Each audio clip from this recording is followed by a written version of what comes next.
নমস্কার। যুক্তি তর্ক সঙ্গে অর্কই আপনাদের স্বাগত। আপনাদের সঙ্গে আমি অর্কপ্রভ সরকার। বঙ্গবাসীর মনে একটা প্রশ্ন ঘুরপাক খাচ্ছে যে 14ই ফেব্রুয়ারি পূর্ণাঙ্গ নির্ভুল ভোটার তালিকাকে নির্বাচন কমিশন প্রকাশ করতে পারবে। এই প্রশ্নটা ঘুরপাক খাচ্ছে। হাতে গোনা কয়েকটা দিন বাকি আছে। 9 ফেব্রুয়ারি সুপ্রিম কোর্টে এসআইআর মামলার পরবর্তী শুনানি। তার মধ্যে পিকচারটা পরিষ্কার হয়ে যাবে। কিন্তু এখন প্রশ্ন হচ্ছে, কমিশন কি পূর্ণাঙ্গ ভোটার তালিকা প্রকাশের সময় সীমা বাড়াচ্ছে, নাকি তারা 14ই ফেব্রুয়ারি তারিখটাতে এখনো পর্যন্ত স্টিক করে আছে? কিছু আপডেট আছে এই বিষয় নিয়ে, সেটা বলবার জন্যই আমার এই প্রতিবেদন, এবং আমার শিরোনামটাও সেই বিষয়টাকে ইঙ্গিত করছে। তার আগে আপনাদের অনুরোধ করি আবার সহায়তা করার জন্য। সামনে নির্বাচনের কাভারেজ বলুন, সবকিছুর জন্য ব্যয়ভার থাকে। আপনারা যদি সহায়তা করেন, থ্যাঙ্কস বাটনে ক্লিক করলে আমি কৃতজ্ঞ থাকবো। আপনারা সহায়তা করছেন, তার জন্য আপনাদের ধন্যবাদ জানাই।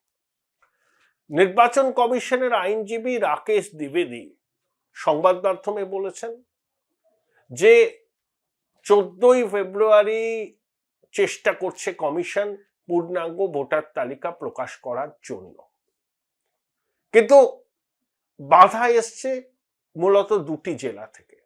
দুটি জেলার কথা উল্লেখ করেছেন এবং আরো কয়েকটি জেলাও আছে। প্রথম হচ্ছে খোকাবাবুর জেলা দক্ষিণ 24 পরগনা, এবং তারপর হচ্ছে মালদা। রাকেশ দ্বিবেদী সংবাদ মাধ্যমকে স্পষ্ট জানিয়েছেন ওই দুটো জেলায় বিস্তর গরমিল আছে, বিস্তর, এবং ভুয়ো নথি বহু ক্ষেত্রে আপলোড করা হয়েছে, এবং কমিশনের সুপার চেকিং এ এগুলো অনেকটা ধরা পড়ছে, এবং কমিশন বারবার ক্রস চেক করছে। ইতিমধ্যেই দক্ষিণ 24 পরগনা জেলা শাসক বা ডিস্ট্রিক্ট ইলেকশন অফিসার এবং মালদার জেলা শাসক, তিনি ডিস্ট্রিক্ট ইলেকশন অফিসার, তিনি কিন্তু নির্বাচন কমিশনের কাছে বাড়তি সময় চেয়ে আবেদন করেছেন। অন্তত 3 দিন বাড়তি সময় তাকে দেয়া হোক। দিদিমণি সুপ্রিম কোর্টে সওয়াল করলেন, খুব ভালো কথা। তিনি নজির সৃষ্টি করেছেন। পশ্চিমবঙ্গের মানুষের ভোটাধিকার রক্ষা করার জন্য তিনি সরব হচ্ছেন। অনুপ্রাণিত সংবাদ মাধ্যম হই হই হই হই হই হই করছে, দেখো দেখো দিদিমণির সাহসটা দেখো। হ্যাঁ, দিদিমণির সাহস আছে, তিনি স্পিড ফাইটার, তিনি তার কনস্টিটিউয়েন্সিকে যে বার্তা দেওয়ার সেটা বার্তাটা দিয়ে দিয়েছেন। কিন্তু দিদিমণি যে প্রতি পদে পদে কমিশনের সঙ্গে অসহযোগিতা করছে, সেটা কিন্তু কমিশন সুপ্রিম কোর্টে এবার জানাবে। দেখুন, শেষ পর্যন্ত স্বরাষ্ট্র সচিব সহ 25 জন আমলাকে তো কেন্দ্রীয় পর্যবেক্ষক হিসাবে তাদের যে প্রশিক্ষণ ছিল দিল্লিতে, তাদের যোগ দিতে হয়েছে। অনেক রকম চেষ্টা করেছিলেন দিদিমণি যে এদের যোগদানটাকে যদি আটকানো যায়, পারলেন না। সাংবিধানিক প্রতিষ্ঠানের সঙ্গে লড়াই করলে আপনি জিততে পারবেন না। কিছু সাবাসী, কিছু তালি, কিছু পাবলিককে মিসগাইড করার জন্য আগুন ঝরা বক্তৃতা এসব করবেন, ওসব ঠিক আছে। নবান্ন থেকে যারা বিজ্ঞাপন পায়, সেই সংবাদ মাধ্যম ধেই ধেই করে নাচবে, আপনার ইমেজকে তুলে ধরার চেষ্টা করবে।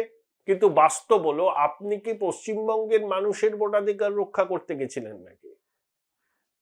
আপনি চেয়েছেন যে মৃত ভোটার, পার্মানেন্টলি স্থানান্তরিত ভোটার, মাল্টিপল এন্ট্রি ভোটার, অনুপ্রবেশকারীদের নাম তালিকায় থাকে। এটা আপনার লক্ষ্য। সেই জন্য বারবার করে বলছেন যে 2025 জানুয়ারিতে যে ভোটার তালিকা হয়েছে সেই তালিকা দিয়ে নির্বাচন করতে হবে। ওই 58 লক্ষ নামও বাদ দেওয়া যাবে না। 58 লক্ষ নামের তালিকা যখন কমিশন প্রকাশ করেছিল, বুথে বুথে টাঙিয়ে দেওয়া হয়েছিল। বিএলওরা BLA 1 BLA 2 দের সব দিয়েছে, 7খানা মাত্র আবেদন এসছে যে খসড়া তালিকায় নাম আছে, বাদ যাওয়া নাম আছে, নামটাকে তোলবার জন্য। আসলে দিদিমণির লক্ষ্য ওই তার ভোট ব্যাংকে সুরক্ষিত রাখা। 58 লক্ষের ধাক্কায় তিনি সামলাতে পারছেন না। এরপর পূর্ণাঙ্গ তালিকা বেরোলে আমার অনুমান ওটা 85 থেকে 90 লক্ষে জ্বালাবে। মানে 7,63,00,000 মোট ভোটার, তার 12-13% নাম পূর্ণাঙ্গ তালিকায় বাদ যাওয়ার সম্ভাবনা। তাতে দিদিমণি একেবারে আকুল পাথারে পড়েছেন। সেই জন্য তিনি সুপ্রিম কোর্টে সওয়াল করছেন, আর কিচ্ছু নয়। বাংলার মানুষের ভোটাধিকার রক্ষা করার জন্য যাচ্ছেন না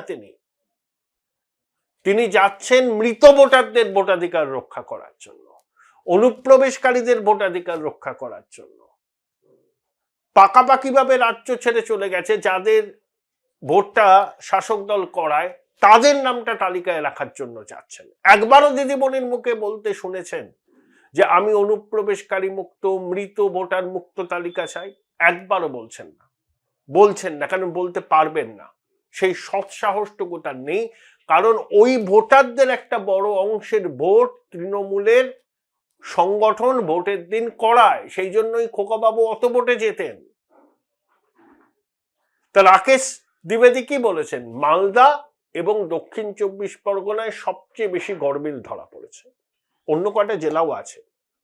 সি মুরুগানের সঙ্গে কি হয়েছিল আপনাদের মনে আছে? স্পেশাল রোল অবজারভার, তার গাড়িতে চট চাপড়, তিনি আগাম জানিয়ে গেছিলেন, তার নিরাপত্তার ব্যবস্থা করা হয়নি। অর্থাৎ দক্ষিণ 24 পরগনায় আইনের শাসন চলবে না, সংবিধান মানব না, ওখানে খোকাবাবুর শাসন চলবে। খোকাবাবু যা বলবে, অনুপ্রাণিত গৃহপালিত অ্যাডমিনিস্ট্রেশন সেটাকে একেবারে মানে কোনো প্রশ্ন না করে বিনা বাক্য বায় মেনে নেবে, সেটা যতই সংবিধান বহির্ভূত, আইন বহির্ভূত কাজ হোক না কেন। এখন সুপার চেকিং এর ফলে এইসবগুলো সামনে আসছে। এবং রাকেশ দ্বিবেদী বলেওছেন, তিনি বলেছেন পশ্চিমবঙ্গের নির্বাচন যে সময় করতে হয় সেটা কমিশনের মাথায় আছে, এখনো হাতে সময় আছে। কমিশন তাড়াহুড়ো করছে না, আবার অনির্দিষ্ট কালের জন্য ঝুলিয়েও রাখতে চাইছে না ব্যাপারটা। কিন্তু শর্ত হচ্ছে, এই যে SIR হচ্ছে, এটা স্পেশাল ইন্টেন্সিভ রিভিশন। আমরা প্রত্যেকটা মানুষ, প্রত্যেকটা রাজ্যের মানুষ যারা শুভবুদ্ধি সম্পন্ন, রাষ্ট্রবাদী এবং ভারতবর্ষের নাগরিক, তারা চাই ভারতবর্ষের নাগরিক যাদের ভোটাধিকারের বয়স হয়েছে তারাই ভোট দেবেন, তাদের নাম ভোটার তালিকায় থাকবে। একজনও মৃত অনুপ্রবেশকারীর নাম তালিকায় থাকবে না। কমিশনকে কিন্তু সেটা এনশিওর করতে হবে। স্বচ্ছ ভোটার তালিকা ছাড়া, নির্ভুল ভোটার তালিকা ছাড়া কোনো অবস্থাতে নির্বাচন হবে না পশ্চিমবঙ্গে। এই বিষয়টা স্পষ্ট করে সবার জেনে রাখা ভালো। যদি ধরুন কমিশন পূর্ণাঙ্গ ভোটার তালিকা বার করলো, সেই ভোটার তালিকাতে নিয়ে যদি প্রশ্ন ওঠে রাজনৈতিক দলগুলো, তখন কিন্তু সেটা আবার আদালতে চ্যালেঞ্জ হবে। কিন্তু কমিশন চাইছে ত্রুটিমুক্ত তালিকা প্রকাশ করতে, সেই জন্য সবার দায়বদ্ধতা নিশ্চিত করেছে। জেলা স্তর থেকে ডিস্ট্রিক্ট ইলেকশন অফিসার বা ডিএমরা একেবারে দায়বদ্ধ থাকবেন, তাদেরকে স্বাক্ষর করতে হবে, সার্টিফাই করতে হবে যে এই তালিকা নির্ভুল, সব নিয়ম মেনে করা হয়েছে। তারপর যাবে রোল অবজারভারদের কাছে, তারাও জেলাওয়ারি তালিকাকে সার্টিফাই করবেন। তারপরে স্পেশাল রোল অবজারভার তিনিও করবেন। তারপর যাবে সিওর দপ্তরে। সিও সারা পশ্চিমবঙ্গ থেকে জেলাভিত্তিক যে তালিকা আসবে কমিশনের কাছে, তাকেও সার্টিফাই করতে হবে যে নির্ভুল তালিকা, কোনো জল নেই, সব নিয়ম নীতি মেনে হয়েছে। কমিশন প্রদত্ত নথিগুলোকেই ব্যবহার করে ভোটার তালিকায় নাম তুলেছেন সাধারণ মানুষ। তারপরেই পূর্ণাঙ্গ নির্ভুল ভোটার তালিকা প্রকাশ হবে। রাকেশ দ্বিবেদী বলেছেন 1 সপ্তাহের মতো পিছিয়ে যেতে পারে ভোটার তালিকা প্রকাশ করার সময়। মানে 14ই ফেব্রুয়ারি না হয় সেটা হয়তো 20শে ফেব্রুয়ারি হবে বা 21শে ফেব্রুয়ারি হবে। এখনো পর্যন্ত এটাই কমিশনের ভিতরের খবর। কারণ রাকেশ দ্বিবেদী সুপ্রিম কোর্টে কমিশনের হয়ে সওয়াল করেন, তার বক্তব্যকে তো উড়িয়ে দেওয়া যায় না। তিনি বাস্তব সম্পর্কে ভীষণ রকম ভাবে সচেতন এবং সেই জন্যই তিনি বলেছেন যে 1 সপ্তাহের বিলম্ব হতে পারে পশ্চিমবঙ্গে পূর্ণাঙ্গ ভোটার তালিকা প্রকাশের বিষয়টায়। তাহলে 14ই ফেব্রুয়ারি না হয় তো 21শে ফেব্রুয়ারি হবে, 22শে হবে, 20শে ফেব্রুয়ারি হবে। এখনো পর্যন্ত আমি জানি না আরো কত জলগোলা হবে। 9ই ফেব্রুয়ারি সুপ্রিম কোর্টের সওয়াল, রাজ্য সরকার কি তালিকা দেবে সিনিয়র অফিসারদের যারা কমিশনের সঙ্গে সহযোগিতা করতে পারবেন? তাহলে তো মাইক্রো অবজারভার লাগবে না। সেই তালিকাটা সুপ্রিম কোর্টে জমা দিতে বলেছে রাজ্য প্রশাসনকে কমিশন আগের শুনানিতে। দিদিমণি সম্ভবত দিল্লি যাবেন, তিনি মিডিয়া অ্যাটেনশন পেয়েছেন, তো তিনি বারবার ওই অ্যাটেনশনটা ড্র করতে চাইবেন। তিনি বাংলার মানুষের ভোটাধিকার রক্ষা করতে একজন নির্ভীক সৈনিক, বিষয়টাকে ওইভাবে প্রচার করা হচ্ছে। আসল বিষয় দিদিমণি সবার নাম তালিকায় থাক, সেটা চান। মৃতদের থাক, পার্মানেন্টলি শিফটেডদের থাক, অনুপ্রবেশকারীদের থাক, সবার নাম থাক তালিকায়। নইলে কখনো বলতে পারেন যে 2025-এর ভোটার তালিকায় ভোট হোক, এসআইআর প্রক্রিয়া শেষ চরণে পৌঁছে গেছে, দিদিমণি এসআইআর কে বাতিল করে ওই তালিকায় ভোট করতে চাইছেন। এত আঠা কিসে ওই তালিকায়?